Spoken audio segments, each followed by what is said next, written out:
Doctor ortho Ayurvedic oil और capsule, अब दर्द भी घुटने टेकेगा।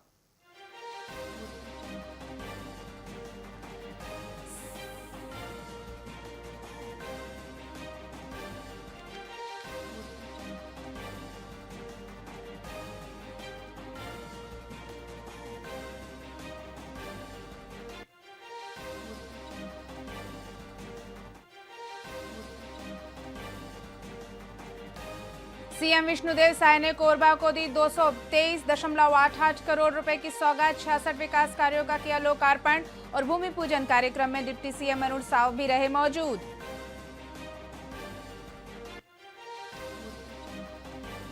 छत्तीसगढ़ के वित्त मंत्री ने रामगढ़ महोत्सव के समापन पर हुए शामिल। वित्त मंत्री बोले, सरगुजा बस्तर प्राथमिकता महोत्सव को नियमित करने के लिए बजट प्रावधान का आश्वासन भी दिया।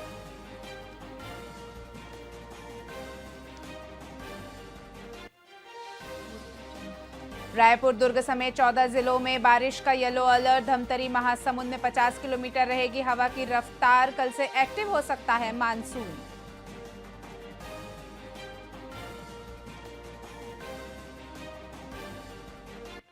लेट पेपर शुरू होने के कारण पीआरएसयू के स्टूडेंट्स हुए परेशान। एडमिनिस्ट्रेशन नहीं कर पा रहा मैनेज। प्रबंधन ने 1 घंटे आगे किया था परीक्षा का समय।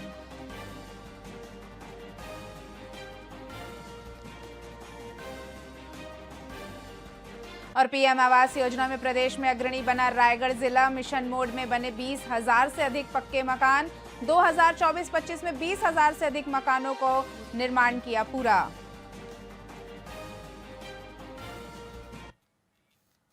नमस्कार, स्वागत है आपका वीआईपी न्यूज में। मैं हूं आपके साथ डॉक्टर रानी रैकवार। छत्तीसगढ़ की खबरों की शुरुआत करते हैं और खबर रायपुर से है। पीसीसी अध्यक्ष दीपक बैज ने धार्मिक मामले में टिप्पणी किए जाने को लेकर बस्तर सांसद, एक कैबिनेट मंत्री, पूर्व मंत्री को मानहानि का नोटिस भेजा है। उनका कहना है कि बस्तर में जल, जंगल, जमीन के लिए लड़ाई लड़ी जा रही है। भाजपा नेताओं के पास इसका कोई जवाब नहीं है। दीपक बैज ने बताया कि कैबिनेट मंत्री केदार कश्यप और सांसद महेश कश्यप और पूर्व मंत्री अरविंद नेताम को नोटिस भेजा गया है। धार्मिक मामले को लेकर इन लोगों ने टिप्पणी की थी, जिस पर उन्हें आघात पहुंचा है। जिस तरह से पिछले दिनों अरविंद नेताम जी और प्रदेश के मंत्री केदार कश्यप जी और बस्तर के वर्तमान सांसद महेश कश्यप जी, ये तीनों ने जिस तरह से मेरे ऊपर धर्म को लेकर ये लोग सवाल किया है और कहीं न कहीं कि मुझे इस बात से आहत हुई है,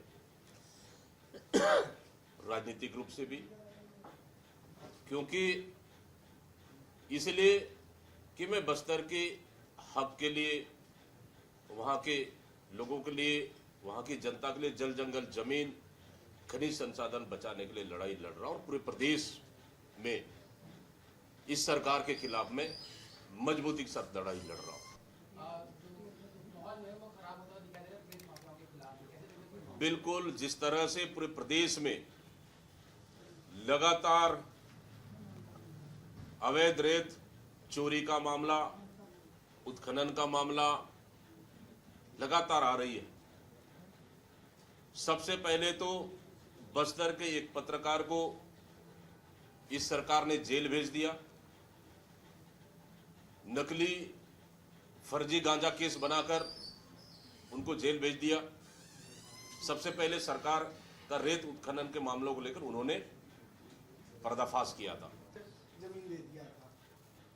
देखिए, हमारी सरकार चाहती थी कि रायपुर से लेकर बस्तर तक, रायपुर से लेकर सरगुजा तक, आदिवासी क्षेत्रों में भी हो, अगर कोई उद्योगपति अगर वहाँ पे वहाँ की रोजगार के लिए, व्यवसाय के लिए अगर उद्योग लगाना चाहे तो उसको सरकार ने सब्सिडी देकर सस्ती दरों पे जमीन उपलब्ध कराई थी और इसका फायदा कहीं ना कहीं वहाँ के लोगों को होता। लेकिन इस सरकार की गलत नीति की वजह से आज तक उद्योगपतियों को सब्सिडी नहीं मिल पा रहा है।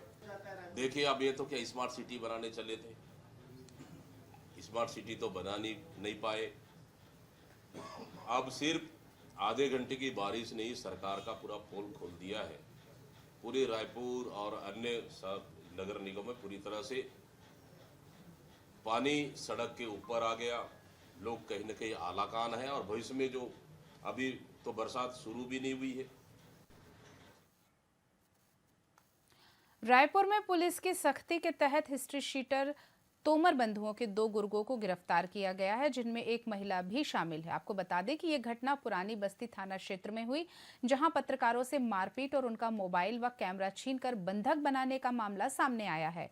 पुलिस ने संगीता सिंह और प्रभंजन सिंह को गिरफ्तार किया है। वहीं जानकारी के अनुसार महिला का पहले भी आपराधिक रिकॉर्ड रहा है। पुलिस ने विभिन्न धाराओं में मामला दर्ज किया है और आगे की कार्रवाई की जा रही है।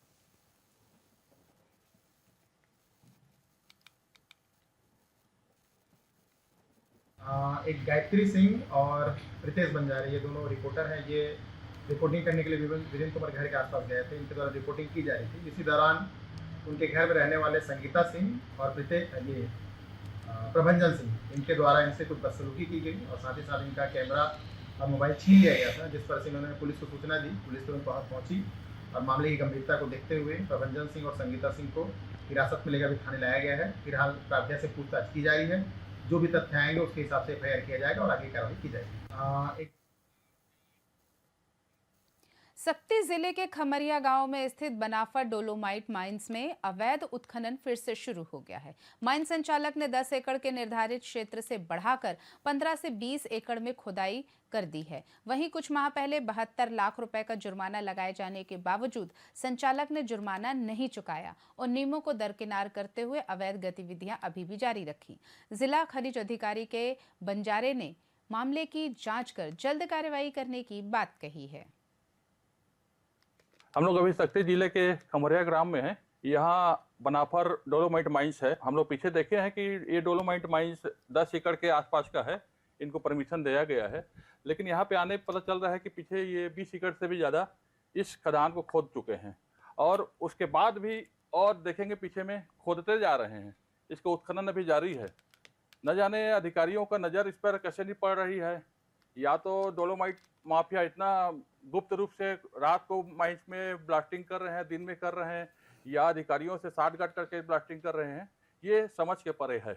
खमरिया में मनीष बनाफर का डोलोमाइट खदान स्वीकृत है, जिसमें पूर्व में इस विभाग द्वारा शिकायत प्राप्त हुआ था जनप्रतिनिधि के माध्यम से।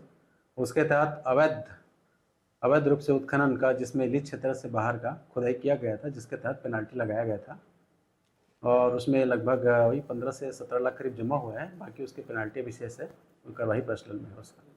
अभी भी वो अवैध उत्खनन जारी है, ऐसी जानकारी मिली है। क्या कुछ कार्रवाई की गई? इस संबंध में जानकारी ऐसा शिकायत प्राप्त हो रही थी, इसके संबंध में हम संज्ञान में लेते हुए आगे की कार्रवाई के लिए हम लोग बेमेतरा जिले में प्रस्तावित प्रीमियम वाइन शॉप के चयनित स्थलों को लेकर कांग्रेस और स्थानीय जनप्रतिनिधियों ने विरोध जताया है। उनका कहना है कि ये स्थान संवेदनशील और रिहायशी इलाकों के पास है, जैसे कि न्यायालय, कलेक्टर कार्यालय, कॉलेज और वृद्धाश्रम, जिसमें सामाजिक और सुरक्षा पर विपरीत प्रभाव पड़ सकता है। कांग्रेस जिलाध्यक्ष आशीष छाबड़ा ने इन दुकानों को सुरक्षित स्थानों पर शिफ्ट करने की मांग की है और जन आंदोलन की चेतावनी भी दी है।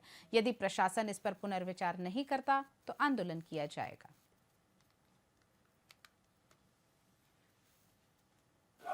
हमारे पूर्व विधायक आशीष छाबड़ा जी जिलाध्यक्ष है वर्तमान, उनके नेतृत्व में वार्ड नंबर 9 और 10 में यहाँ पे जो दुकान खुली है, प्रीमियम दुकान कलेक्ट्रेट के जस्ट बगल में है और पीछे में वृद्धाश्रम है। यहाँ पे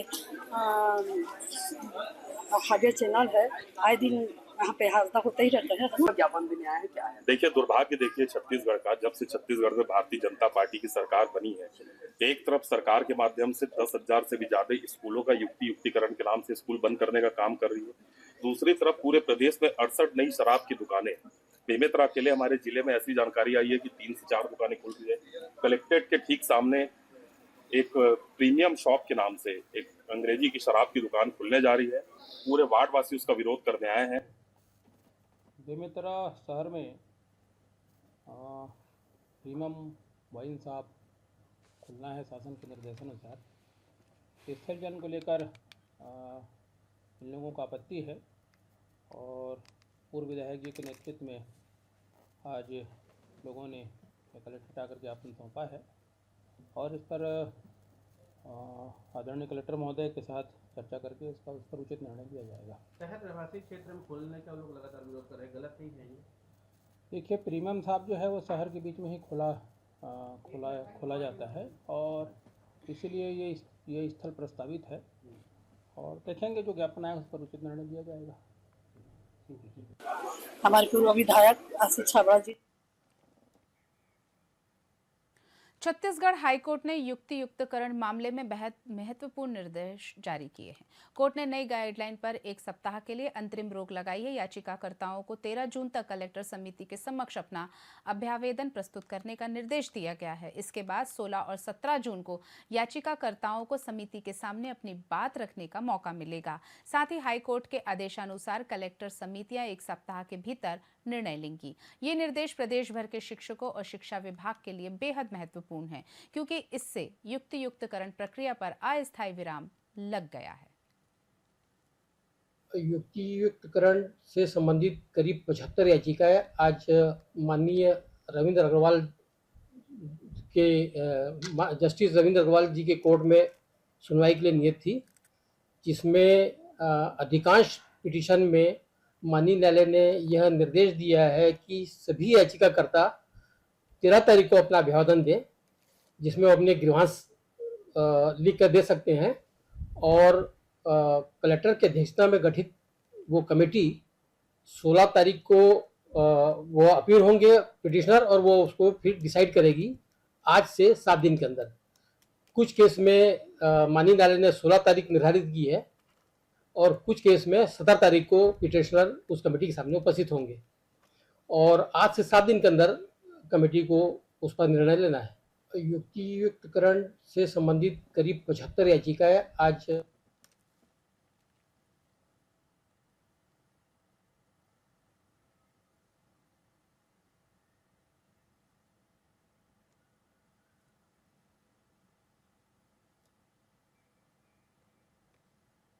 संभागायुक्त सुनील जैन ने बिलासपुर संभाग के महिला एवं बाल विकास विभाग के अधिकारियों की बैठक लेकर योजनाओं में प्रगति की गहन समीक्षा की। उन्होंने समेकित प्रयासों से कुपोषण उन्मूलन और महिला सशक्तिकरण को प्राथमिकता देने के निर्देश दिए। संभागायुक्त ने कहा कि योजनाओं की प्रभावशीलता तभी मानी जाएगी जब उसका वास्तविक लाभ बच्चों, महिलाओं और जरूरतमंदों तक पहुंचे।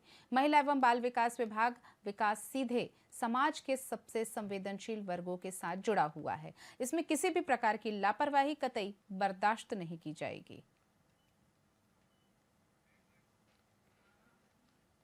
छत्तीसगढ़ की खबरों में फिलहाल इतना ही। दीजिए इजाजत। नमस्कार।